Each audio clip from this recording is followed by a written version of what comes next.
ప్రపంచాన్ని మా నాన్న నాకు పరిచయం చేశాడు. ఇంత అందమైన ప్రపంచం నాది. నా ప్రపంచమే నన్ను నిర్దాక్షిణ్యంగా సమాజంలో దోషిగా నిలబెట్టింది.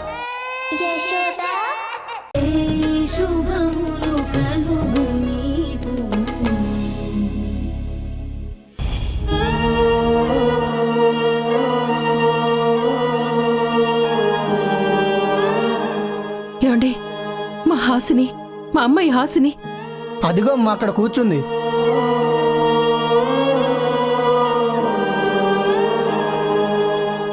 అమ్మా హాసిని. అమ్మా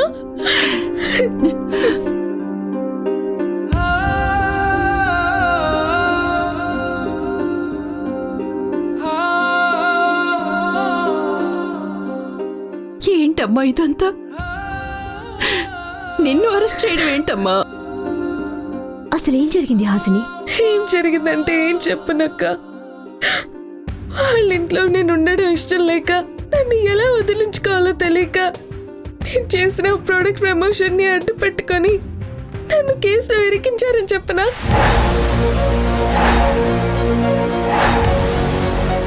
ఊరి పెద్దల ముందు తప్పక నన్ను ఇంట్లోకి రానిచ్చిన మీ అందరి ముందు నన్ను ఏమి అన్నట్టు చూపిస్తున్నా నేను ఎప్పుడు ఎలా దొరుకుతానా, ఎలా దెబ్బ కొట్టాలా అని ఎదురు చూస్తున్నారని చెప్పనా?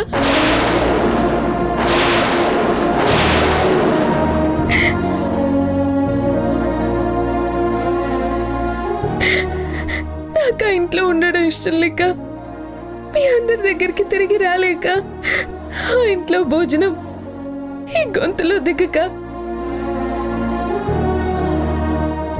ఒక జీవోత్సవంలో బ్రతుకుతూ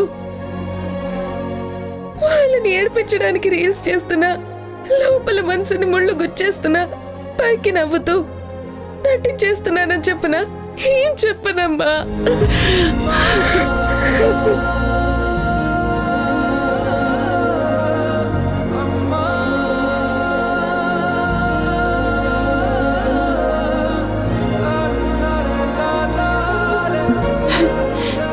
సార్, ఏంటి సార్? మా అమ్మాయి ఏం తప్పు చేసింది సార్? ఎందుకు తీసుకొచ్చారు? చూడండమ్మా, డబ్బులు వస్తున్నాయని ఏ ప్రోడక్ట్కైనా ఇన్ఫ్లుయెన్సర్గా చేయడం చాలా తప్పు. అలా చేస్తుంటే మీరైనా అన్నీ తెలుసుకొని అలా చేయకూడదని మీ అమ్మాయికి చెప్పి ఆపాలి.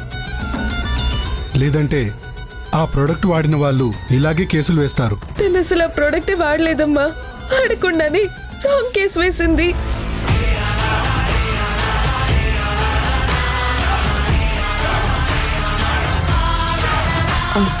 ఎస్ఐ గారు, అయినా ముందు మీరు అది తయారు చేసిన వాళ్ళని పట్టుకోకుండా నా చెల్లిని ఎందుకు అరెస్ట్ చేశారు? వాళ్ళని కూడా అరెస్ట్ చేస్తామమ్మా, కానీ ముందు కేసు ఎవరి మీదైతే వేశారో వాళ్ళనే అరెస్ట్ చేస్తాం. అసలు ఆ ప్రోడక్ట్ కి మా హాసినికి సంబంధం ఏంటి సార్? కొనేవాళ్ళు ముందు చూసేది తయారు చేసిన వాళ్ళని కాదమ్మా, పబ్లిసిటీ చేసిన వాళ్ళని.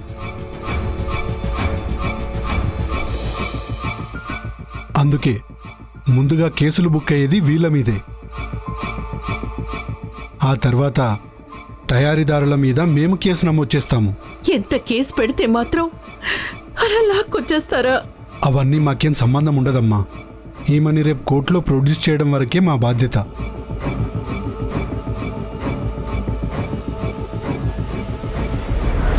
అమ్మా, మార్నింగ్ వెక్కి రేఖ ఇద్దరు చాలా డౌట్ గా కనిపించేసరికి వాళ్ళలో ఎవరైనా కళ్యాణి అక్క మెడిసిన్ మార్చి ఉండొచ్చు అనిపించిందమ్మా. వాళ్ళని ఫాలో చేస్తే ఓ రహస్యం బయటపడింది. ఏంటది? కళ్యాణి అక్క మందులు మార్చింది రేఖ.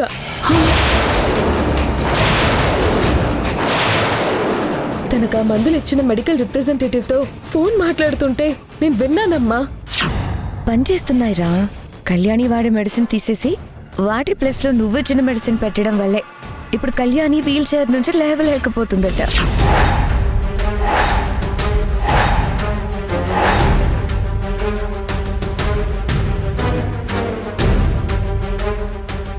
ఆవేశం ఆపుకోలేక అక్కడే రేఖని చంపలు వాయించాలనుకున్నాను, కానీ ఇంతలోనే పోలీసులు వచ్చి నన్ను అరెస్ట్ చేసేశారు. మెడిసిన్ మార్చింది రేఖ. అక్క రేఖని వదలకూడదక్క, గట్టిగా బుద్ధి చెప్పాలి. అది ఎలాగా అని ఆలోచిస్తున్నాను. తనే చేసిందని ప్రూఫ్ ఉంటే వెంటనే వెళ్ళి తనని మన దారిలోకి తీసుకురావచ్చు. పారాహి, నిజమేంటో తెలిసింది కాబట్టి రేఖకి ఎప్పుడైనా బుద్ధి చెప్పచ్చమ్మా. ముందు హాసినిని ఈ కేసు నుంచి ఎలా తప్పించాలో ఆలోచించాలి.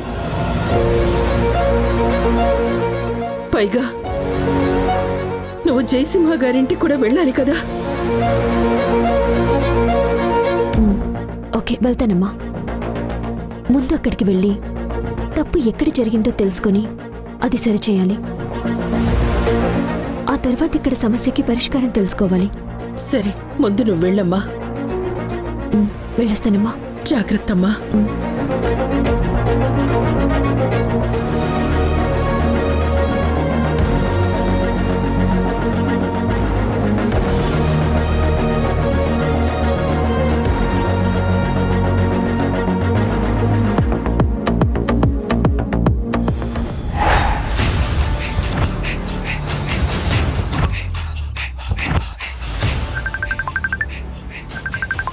ఇదిగో వీడియో కాల్ చేశాడమ్మా. హలో సార్, నేను ఫోన్ తీసుకెళ్ళి వాళ్ళ ముందు పెడతాను. మీరందరూ సైలెంట్గా వాళ్ళని ఎలా హ్యాండిల్ చేస్తున్నామో చూడండి.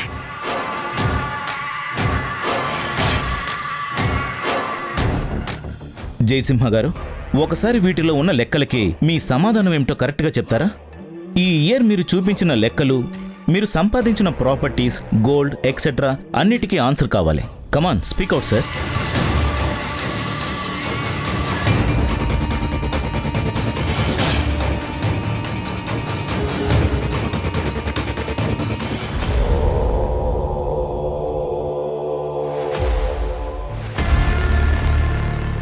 హలో, మౌనం పాటించడానికి ఇదేమీ సంతాప సభ కాదు.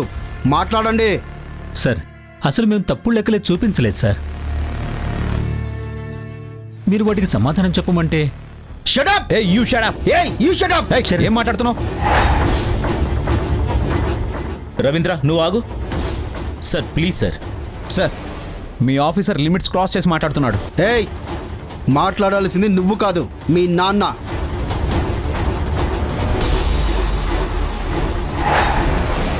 ఎక్కువగా రెచ్చిపోయావంటే నిన్నిప్పుడే అరెస్ట్ చేసి తీసుకెళ్లి లోపల పడేస్తాను. ఏయ్, నీ చేతనైంది నువ్వు చేసుకో. మేము ఏ తప్పు చేయలేదు. నువ్వు కానీ ఎక్కువ చేసావంటే, నువ్వు అబ్యూజ్డ్ లాంగ్వేజ్ యూజ్ చేసినందుకు నీ మీద నేను కేసు పెడతాను. కాసేపు అయితే తెలుస్తుంది ఎవరి మీద ఎవరు కేసు పెడతారా అని. పెట్టుకోపోవా. Ravindra, stop it. చరణ్ గారు, మీరు ఆగండి ప్లీజ్. మీరు కూర్చోండి. రవీంద్ర కూర్చో. కూర్చో కూర్చో.